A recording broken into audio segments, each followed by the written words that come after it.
నమస్తే, welcome to our channel. నేను మీ పద్మావతి. ఈరోజు మనతో పాటు ప్రముఖ astrologer and life coach Bala Tripura Sundari ఉపాసకులు డాక్టర్ ఆర్బి సుధ గారు ఉన్నారు. మరి ఆమెతో మాట్లాడి ప్రస్తుతం ఉగాది అంటే మరి అందరికీ తెలుసు. మరి ఉగాది రోజున ఉగాది పచ్చడి అనేది ప్రతి మనిషి మీద ఎలా ప్రభావితం చూపిస్తుంది, మరియు రాసుల గురించి పూర్తి వివరాలు తెలుసుకునే ప్రయత్నం చేద్దాం. అయితే ఇందులోనే మరి ముఖ్యంగా చూసుకోవాల్సింది గ్రహాలు.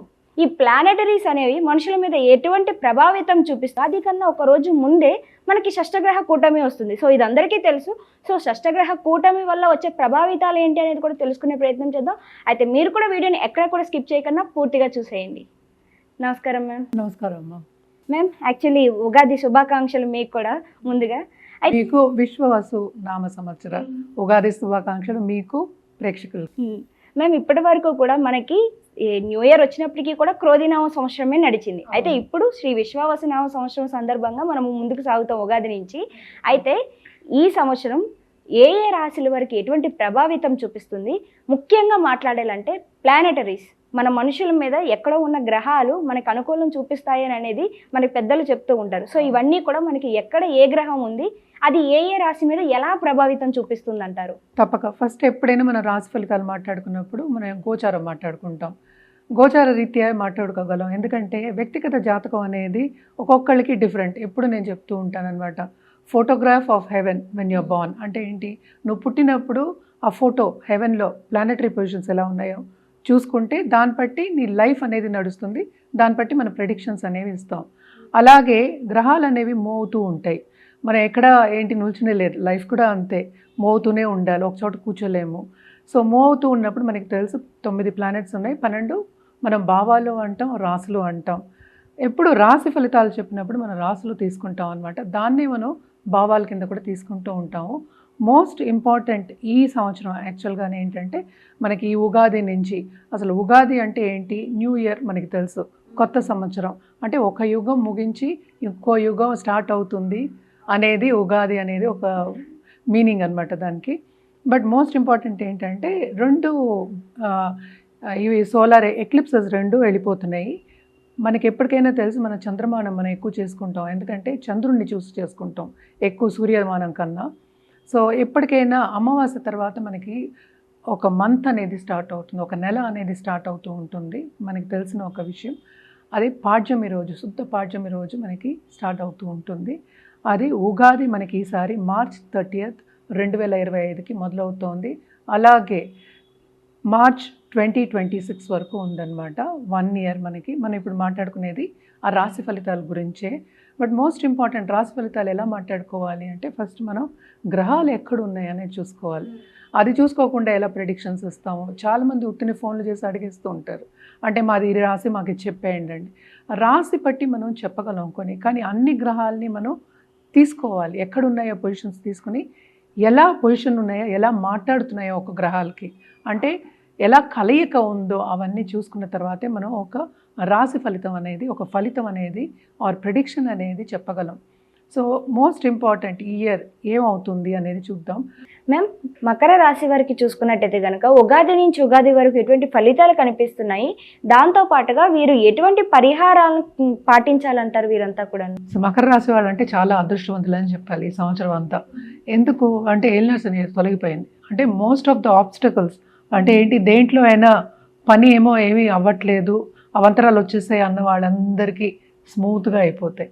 అంటే life to a certain extent స్మూత్గా ఉంటుంది. అంటే ఏంటి, మనం అనుకున్నది సాధిస్తాం. శ్రమతో పాటు ఏంటంటే ఫలితం వచ్చిందంటే హ్యాపీనెస్ ఉంటుంది. సో హ్యాపీ ఇయర్ కింద వీళ్ళకి తీసుకోవాలన్నమాట. జూపిటర్ కూడా మంచి పొజిషన్లో ఉన్నారు. సో చాలా బాగుంటుందనే చెప్పాలి. వీళ్ళకి ఏంటంటే బంధుమిత్రుల కలయిక ఉంటుంది, అందరితోనూ సన్నిహితంగా ఉండడం అనేది జరుగుతుంది. అండ్ ఆల్సో కొంతవరకు ఏంటంటే దాంపత్య జీవితంలో కూడా అనుకూల పరిస్థితి, ప్రతికూల పరిస్థితి అనేది లేదు. మనం మాట్లాడుకునేది అంతా రిలేషన్షిప్ గురించి కనుక తప్పక వాళ్ళకి చాలా బాగుంటుంది. ఎస్పెషలీ ఏంటంటే కొత్తగా పెళ్ళైన వాళ్ళకి అండర్స్టాండింగ్ అనేది ఎక్కువై సన్నిహితంగా ఉండడం అనేది జరుగుతూ ఉంటుందన్నమాట. అలాగే వీళ్ళు చేసే పనిలో కూడా ఏంటంటే second half of this year కొంతవరకు అంటే కొలీగ్స్ సపోర్ట్ కానీ లేకపోతే పై వాళ్ళ సపోర్ట్ కానీ కొంతవరకు తగ్గచ్చు. కానీ స్టార్టింగ్ ఆఫ్ దిస్ ఇయర్ ఏంటంటే ఒక రాకెట్ లాగా టేక్ ఆఫ్ అనమాట. ఎందుకంటే ఏలినాడ్స్ అని వెళ్ళిపోతే మొత్తం యాంగ్జైటీ అనేది తగ్గుతుంది అనమాట. సో బిజినెస్ పీపుల్ కూడా చాలా బాగుంటుంది, వాళ్ళకి తప్పక రాబడి అనేది ఎక్కువ కనిపిస్తోంది. అండ్ ఆల్సో ఏంటంటే మనం చూసామంటే సెకండ్ ఆర్ థర్డ్ హౌస్కి వెళ్ళారు, మంచి సంచారం అది ఇంకా బాగుంటుంది అనమాట. తోబుట్టువులకి బాగుంటుంది. నేను అన్నట్టు ఎప్పుడో మనకి తప్పిపోయాము లేకపోతే కాంటాక్ట్లో లేవు అన్న ఫ్రెండ్స్ కానీ లేకపోతే డిస్టెంట్ రిలేటివ్స్ కానీ అందరూ వచ్చే ఛాన్సెస్ కలయిక అనేది ఎక్కువ కనిపిస్తోంది. అలాగే మనం చూసాము అంటే second half of this year అంటే మనకి రాహు కూడా సెకండ్ హౌస్లో వస్తున్నారు. సో తప్పక బిజినెస్ పీపుల్ చాలా బాగుంటుంది, ట్రావెలింగ్ ఉంటుంది, ఫైనాన్షియల్ స్టెబిలిటీ ఉంటుంది, బ్యాంక్ బ్యాలెన్స్ పెరుగుతుంది. మోస్ట్ ఇంపార్టెంట్ ఈ కాలంలో అందరూ అడిగేది డబ్బే కదా. సో తప్పక బ్యాంక్ బ్యాలెన్స్ అనేది పెరిగే ఛాన్సెస్. అలాగే ఏంటంటే ఉన్నత వ్యక్తులతో సత్సంబంధాలు ఏర్పడడం, అందరితో కలిసిమెలిసి ఉండడం, విందు వినోదాల్లో పాల్గొనడం, అండ్ ఆల్సో మంచి శుభకార్యాల్లో పాల్గొనడం అనేది మనకి కనిపిస్తుంది అనమాట. ఖర్చు ఎలాగో మనకి తెలిసిందే, రోజువారీ ఖర్చు ఎవరు మనం అవాయిడ్ చేయలేము. చాలామంది కమెంట్లు కూడా పెట్టేస్తూ ఉంటారు ఖర్చులు అయిపోతున్నాయని. ఎవరు బట్టి వాళ్ళు ఉంటుంది, అంటే ఎవరి స్టేటస్ని బట్టి అది జరుగుతూ ఉంటుంది. తప్పక వీళ్ళు మాత్రం బాగా పైకి వచ్చే ఛాన్సెస్ ఉన్నాయి. ఎస్పెషలీ మనం చూసాము అంటే ల్యాండ్ రెవెన్యూ, అలాగే ఏంటంటే ఇచ్చే క్రయ విక్రయాలు చేసే వాళ్ళకి కానీ తప్పక బ్రహ్మాండం. అంటే కమిషన్ బిజినెస్ అని చెప్పేది, ఎస్పెషలీ ల్యాండ్ కొని అమ్ముతూ ఉంటారు ఫ్లాట్లు అనుకో, సో వాళ్ళకి రియల్ ఎస్టేట్ అంటాం మనం. బట్ ఎనీవే, సో వాళ్ళందరికీ చాలా బాగుంటుందని చెప్పుకోవాలన్నమాట ఈ రాశిలో ఉన్న వాళ్ళకి. అలాగే ఏంటంటే ఉన్నత స్థాయికి వెళ్ళే ఛాన్సెస్ కూడా ఎక్కువ కనిపిస్తున్నాయి. ఇన్వెస్ట్మెంట్స్ కూడా ఎక్కువ చేసుకునే ఛాన్సెస్ కనిపిస్తున్నాయి. నేను అన్నట్టు శుభ ఖర్చులే, ఒక ఇంటి నిర్మాణం కానీ లేకపోతే గోల్డ్ కొనుక్కోవడం, సిల్వర్ కొనుక్కోవడం, లేకపోతే బ్రాండెడ్ వస్తువులు కొనుక్కోవడం, ఇచ్చి పుచ్చుకోవడం అనేది జరగడం అనేది కనిపిస్తుంది అనమాట. అలాగే ఈ రాశిలో ఉన్న వాళ్ళ పిల్లలు సెటిల్ అయ్యే ఛాన్సెస్ కూడా ఎక్కువ కనిపిస్తున్నాయి. వాళ్ళ మీద ఖర్చు పెట్టడం తప్పదు, అది అందరికీ తెలిసిన ఒక విషయం, మనం చెప్పక్కర్లేదు. కానీ కూడా ఆ ఖర్చుతో కూడిన హ్యాపీనెస్ అనుకుందాం కాసేపు. ఎందుకంటే శుభ ఖర్చులు మనం పెట్టినప్పుడు ఎప్పటికైనా మనకి హ్యాపీనెస్ ఉంటుంది. తప్పక ఏంటంటే ధర్మక్షేత్రాలు సందర్శించుకుంటారు వీళ్ళు. అలాగే పుణ్య నది స్నానాలు చేసే ఒక యోగం కింద కూడా కనిపిస్తుంది అనమాట. తప్పక వీళ్ళకి ఈ సంవత్సరం అంతా చాలా బాగుంటుంది. మన పరిహారాల విషయానికి వస్తే కనుక వీళ్ళు కూడా తప్పక గురువుకి చేయాలి, అలాగే శని గ్రహానికి కూడా చేయాలి. కనుక థర్స్డే మనం ఒక గురువుకి పూజించుకోవచ్చు, టెంపుల్కి వెళ్ళొచ్చు. లేకపోతే ఏంటంటే శనివారం అన్ని గ్రహాలకి, నవగ్రహాల చుట్టూ ప్రదక్షిణ చేయడం మంచిది. అట్లీస్ట్ మినిమం 11 times, మనం యూజువల్గా చెప్పేది 108 times చెప్తాము.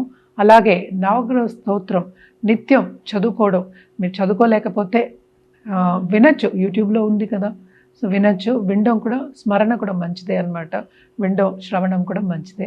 రెండూ చేసుకుంటే ఇంకా బాగుంటుంది వీళ్ళకి. Thank you so much ma'am. Makar రాశి వారికి ఏ విధంగా ఉంటుందో పాటుగా ఇటువంటి పరిహారాలు చేసుకోవాలో కూడా చాలా బాగా వివరించారు. Thank you.